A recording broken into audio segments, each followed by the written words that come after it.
25 tahun lalu saat langit hujan darah, seorang bayi laki-laki lahir dari rahim istri kedua Adipati Renard, saudara raja kerajaan Farlena.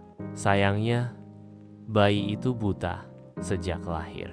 Renard, ambisius, dan terobsesi dengan kesempurnaan darah bangsawan, merasa malu. Ia memerintahkan agar bayi itu dibunuh dan dikubur tanpa nama. Tapi seorang pelayan yang iba menyelundupkan bayi itu membawanya pergi jauh ke pegunungan Arvad. Di sanalah seorang pendekar tua bernama Master Caelum menemukannya dan memberinya nama Tharan. Di tangan Caelum, Tharan tak dibesarkan untuk mengasihani diri sendiri. Ia dilatih mendengar embusan angin, meraba arah dari panas matahari, dan membaca hati manusia lewat suara dan napas. Mata hanyalah alat, Tharan, kata Caelum. Tapi hati, itulah sebenar-benarnya penglihatan. Tharan tumbuh kuat. Ia tak butuh mata untuk membaca dunia.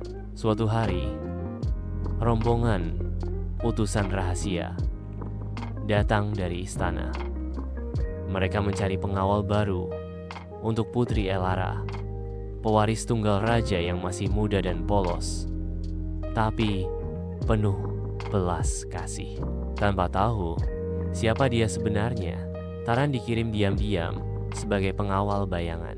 Elara penasaran bagaimana bisa seorang pengawal buta menjaga nyawanya. Namun waktu membuktikan tak ada yang lebih setia dari Tharan. Ia menyelamatkan sang putri dari racun tersembunyi dan tipu daya bangsawan yang ingin menjatuhkan Elara. Mereka menjadi sahabat, bahkan lebih dari itu di hati yang tak bisa berkata. Tumbuh cinta diam-diam, tapi damai tak bertahan lama. Renard, sang adipati, mulai menggoyang singgasana. Ia menyuap para menteri, memfitnah raja sebagai gila, dan perlahan mengambil kendali. Sampai akhirnya, ia melancarkan kudeta. Raja diracun, Elara ditahan. Tharan diserang dalam gelap. Terluka dan dikhianati, Tharan dibuang ke jurang dan dianggap tewas. Di sebuah desa tersembunyi, Tharan diselamatkan oleh seorang tabib muda bernama Maira.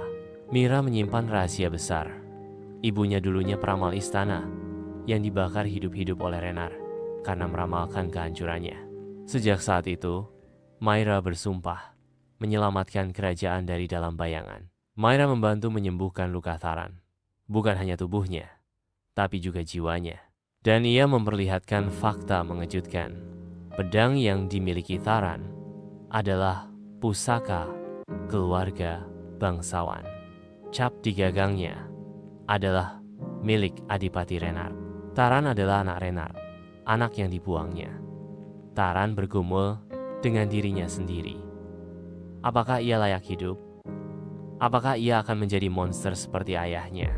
Tapi Mira berkata, kau bukan ditentukan oleh darah, tapi oleh pilihan. Bersama kelompok pemberontak, mereka membangkitkan perlawanan rakyat. Di desa-desa tertindas, nama Tharan mulai dikenal sebagai pengawal buta yang hidup kembali untuk merebut keadilan. Benteng Sindraloka, tempat Elara disandera, menjadi target utama.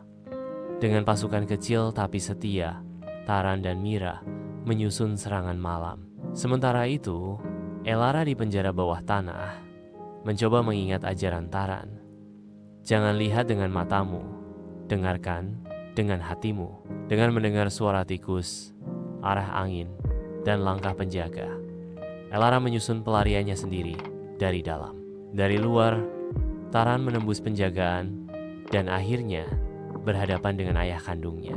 Renard tertawa. Anakku yang buta datang menantangku.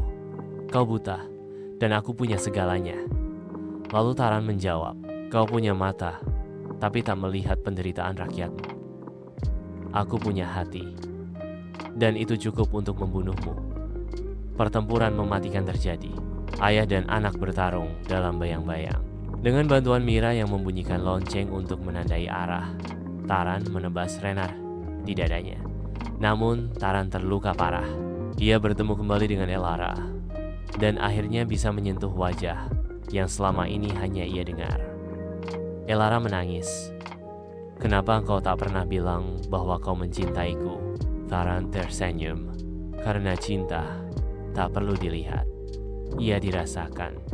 Dan aku merasakannya sejak lama. Taran meninggal dalam pelukan Elara dan Mira. Elara naik takhta dan bersama Mira memulihkan kerajaan dari reruntuhan. Mereka merobohkan sistem bangsawan dan membangun kerajaan yang menghargai suara rakyat. Dan di tengah ibu kota berdiri patung seorang lelaki buta memegang pedang. Bukan sebagai pengawal, tapi sebagai pahlawan yang melihat kebenaran dengan hati. Dalam dunia yang dipenuhi mata, hanya sedikit yang mampu melihat kebenaran. Tapi ia yang melihat dengan hati akan menuntun seluruh bangsa dari gelap menuju terang.